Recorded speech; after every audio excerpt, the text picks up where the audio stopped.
আগামীকাল rail junction আটকে দেব। আগামীকাল 11টায় সবাই রেল জংশনে উপস্থিত হবে। আগামীকাল থেকে সম্মানিত ভৈরববাসী, আমরা ভৈরবের সকল মানুষ জাগ্রত আছি।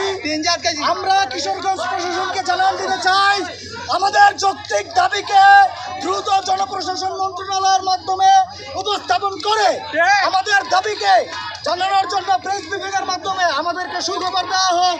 ভৈরবের অধীনস্থ 5টি থানা যুক্ত করে ভৈরব জেলার প্রস্তাবায়নকে বাস্তবায়ন করা হোক, এটাই আমাদের দাবি।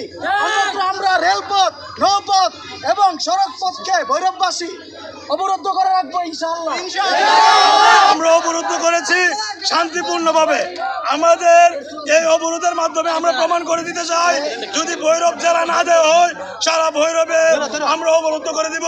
আর এখানে যেহেতু আমরা অবরুদ্ধ করেছি, এখন জনগণের জন্য ভোগান্তি না হয়, জনগণের জন্য ভোগান্তি না হয় সেই মোতাবেক আমরা ট্রেন ছেড়ে দিব। আর আমরা চাই না আমাদের জন্য যারা ট্রেনের যাত্রী আছে তারা ভোগান্তি পোহায়। আমরা চাই না আমাদের জন্য কিশোরগঞ্জ ময়মনসিংহের মানুষের কষ্ট হোক। আমরা ট্রেন ছেড়ে দিব, অবরুদ্ধ মুক্ত করে দিব ইনশাআল্লাহ।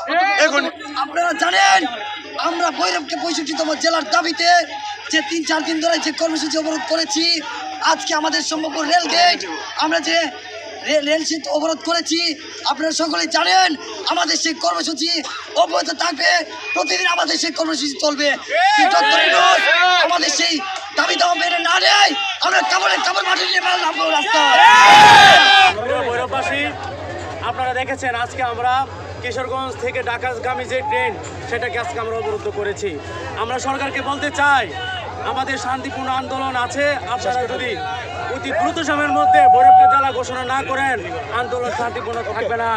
আগামীকাল ভৈরব জংশন অবরুদ্ধ করা হবে, চট্টগ্রাম অবরুদ্ধ করা হবে।